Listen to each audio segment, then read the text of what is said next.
오프닝 픽 이어가겠습니다. 유한타증권의 박진희 부장입니다. 안녕하세요. 네, 안녕하세요. 부장님, FOMC 어떻게 보셨어요? 조금 뭐라 그럴까요? 실망스럽다라는 그런 시장의 반응이 좀 상당히 강한 모습이죠.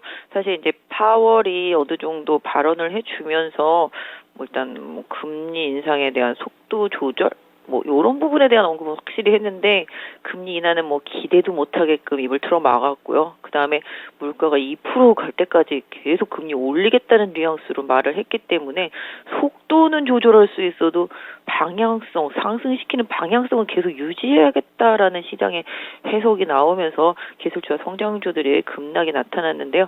파월이 지난 봄에 한번 욕을 왕창 먹고 난 다음부터는 계속 좀 조심스러운 매파적인 발언을 좀 이어가면서 시장에 충격 아닌 충격을 계속 주고 있는 듯한 느낌입니다. 네, 그러면은 오늘장 첫 번째 키워드부터 알아보겠습니다. 이 파월의 매파적인 발언이 나오면서 성장주, 기술주, 소비주들, 시장 사실 전체적으로 지금 영향을 받고 있는 상황인데요. 이런 움직임은 앞으로 어떻게 좀 전개가 될까요? 네, 시장 장 초반에 좀 스크리닝을 좀 못 해드렸는데요. 시장 전반적으로 지금 많이 약합니다. 하지만 또 시장에서 강세를 보이는 섹터는 뻔하죠. 지금 2차전지 섹터하고요, 네옴시티하고요, 원전 관련주들 중심으로 좀 강세 이어지고 있습니다. 실적 발표한 기업들 급락도 나타나고 있습니다. SK 아이테크놀로지, 고려 아연 등이 급락을 하고 있는 모습인데요. 상대적으로 기술주, 성장주 어제 반등이 상당히 강했었습니다만은 오늘 또 추가 하락세 이어지고 있습니다. 파월이 계속적으로 금리 올리겠다, 금리 인하는 꿈도 꾸지 말라는 식으로 말을 했죠. 사실은 나중에 지표를 보면서 결정할 것에 대한 그런 뉘앙스를 남겨뒀습니다. 그러니까 결국은 11월, 12월에 발표되는 CPI를 보면서 속도 조절을 하겠다. 다만 아까 말씀드렸던데 뭔가 눈에 띄는 확실한 내용이 없다라면은 금리 인상은 계속적으로 이어진다. 물가 2% 될 때까지 이런 식이었기 때문에 지금 성장주들이 충격을 먹었습니다. 사실 어제 카카오 네이버하고 카카오페이, 카카오뱅크까지 해서 다 급등했고요. 게임주들도 다 급등한 상태였었는데요. 장 초반에 그 해당 상황으로 인해서 좀 하락세가 이어지고 있습니다. 하지만 그런 느낌이 있습니다. 하락이 조금 뭐라 그럴까요? 지금의 하락 이상이 좀 충격적으로 느껴지지는 않습니다. 느낌상 지금 본다라면 네이버 같은 경우도 하락은 했어도 전저점이 당연히 안 깨지고 있는 상태고, 카카오도 아까보다 저점을 올려오고 있는 모습이죠.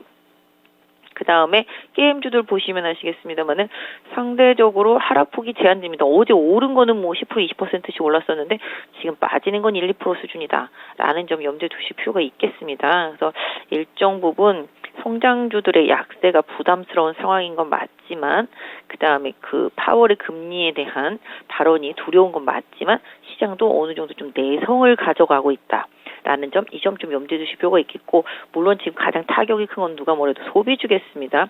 물가 그렇게 내려갈 때까지 계속 금리 올린다라면 사람들 지갑 닫을 수밖에 없겠죠. 안 그래도 지금 불편한데 결국 그러다 보니까 오늘도 좀 소비 관련주들이 악세 보이고 있는 모습 보실 수가 있겠습니다. 음식료 섹터 기반으로 하고요. 지금 호텔이라든지 면세점, 그다음에 여행주 다 두드러지게 좀 약세 이어지고 있습니다. 그래서 소비에 대한 우려감과 성장주들에 대한 우려감 큰 상황 속에서 그래도 시장에서 좀 먼저 매를 강하게 맞았던 게임이나 플랫폼 섹터주들의 하락은 조금 제한적이다. 그래서 이번 하락은 지난 저점을 하회하지 않는 수준에서 이번에 CPI 발표 10일 날 있겠고 8일 날 미국 중간선거 있겠습니다만은 그걸 기점으로 해서 어느 정도 좀 바닥을 만들어 준다라면은 또 저점에서 접근하실 수 있는 길게 보는 전략적인 차원에서 본다라면은 또 기회가 제공되지 않을까 생각을 해보게 됩니다. 네. 그러면 두 번째 키워드 넘어가겠습니다. 수소가 오늘 왜 강한가 했는데 이슈가 확실한 게 있었군요. 사우디와 원전이나 방산 쪽 협력, 네옴시티 이런 부분뿐만 아니라 수소 협력도 논의가 된다고요. 원전은 또 체코 쪽에서의 수주 기대감이 오늘장 호재가 되고 있다. 좀 자세하게 알려주세요.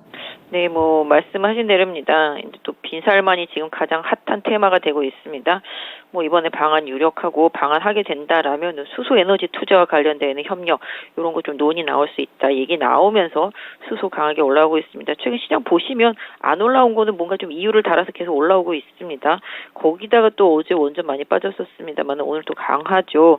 또 이제 폴란드에 이어서 이제 체코, 외교부 차관이 극비리에 이제 신고리 원전 찾았다라는 기사가 나오면서 다시 또 동유럽에서 원전 잭팟 터지는 거 아니냐라는 기사, 요새는 기사 제목들이 상당히 좀 자극적입니다만은 어쨌든 간에 그 기사가 나오면서 다시 또 원전 관련주들이 반등을 하고 있는 모습 보실 수가 있겠습니다. 결국은 뭐 원전과 관련되어 있고 네옴시티와 관련되어 있고 다 뭐 나중에 재건과 다 관련될 수도 있겠습니다만은 전력기기들, 뭐 송전 배전, 뭐 케이블 뭐 이런 쪽들 하고요.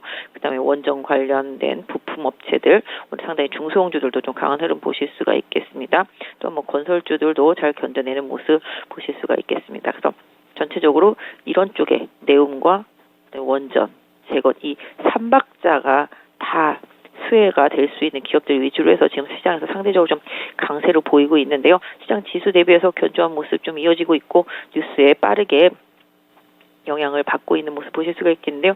일단 뭐 관련주들을 뭐 급등한 종목들 중에서 뭐 정말 수혜가 아닌데 뭐 더불어서 올랐다라면은 또 한 번의 뭐 이슈 플레이로서의 뭐 차익 이런 부분들도 가능하겠습니다만은 뭐 꾸준히 수혜를 받을 수 있는 중대형주 단에서의 확실한 종목들이라면은 일단 바닥 확인이 된 만큼 오늘 아침에 시가 부분을 기점으로 해서 계속 좀 관련 섹터주들을 좀 유지해 주시는 전략. 다만 아까도 말씀드렸다시피 상대적으로 좀 많이 올랐다, 이격이 많이 벌어졌다 하는 종목들 같은 경우는 이격 조정과 뭐 저항대 이런 염두에 두시는 단기 전략 좋겠습니다. 네.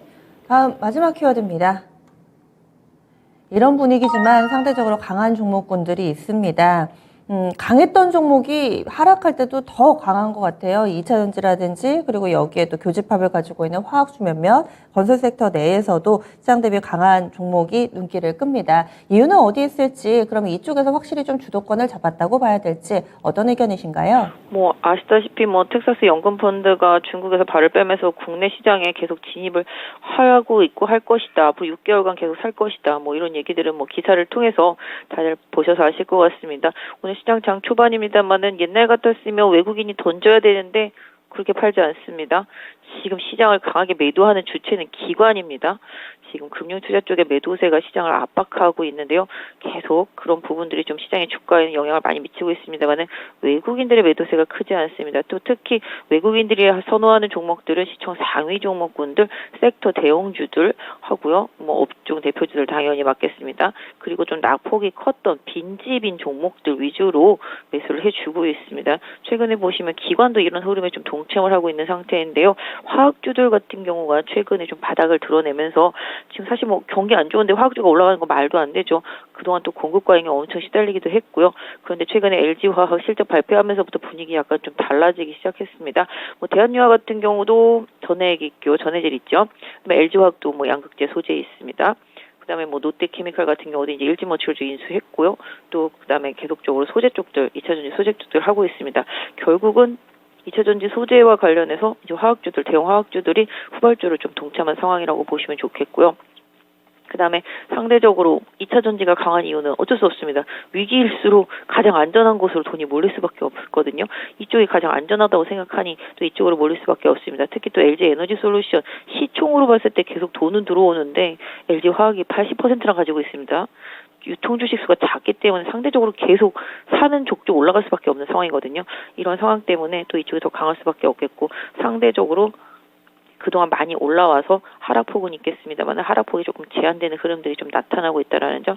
그래서 좀 SDI라든지 뭐 SK 이노베이션이라든지 LG 화학이라든지 뭐 포스코 홀딩스라든지 최근에 2차전지에 다 엮여서 올라오고 있는 종목들은 상대적으로 강하다. 또 경기 민감주들이기도 하고요. 그들이 그래서 궁극적으로 SK 이노베이션에 대한 시장 관심도가 계속 올라가고 있다라는 말씀 드렸고 이 부분 참고해서 보시면서 LG 화학이라든지 포스코 홀딩스 에 이어서 이제는 뭐 롯데케미칼에 뭐 대한유화까지도 계속 살펴봐야 되는 상황이라고 보시면 좋겠습니다. 그래서 2차 전지와 연결될 수 있는 경기 민감 섹터 전반에 대한 시장에 좀 관심이 다시 올라갔고 또 그들이 워낙 또 많이 빠져서 수급이 빈집이었다라는 점 염두에 두시면서 시장에서 선호하는 종목들을 잘 선별하셔서 좀 시장 대응하시는 지혜가 좀 필요한 구간인 것 같습니다.